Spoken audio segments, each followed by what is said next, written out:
Hello everyone, welcome back to the channel.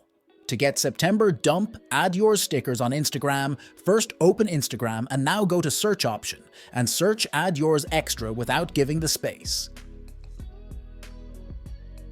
Now click on the first account showing here and then check my story, and here you will find the September Dump Instagram story.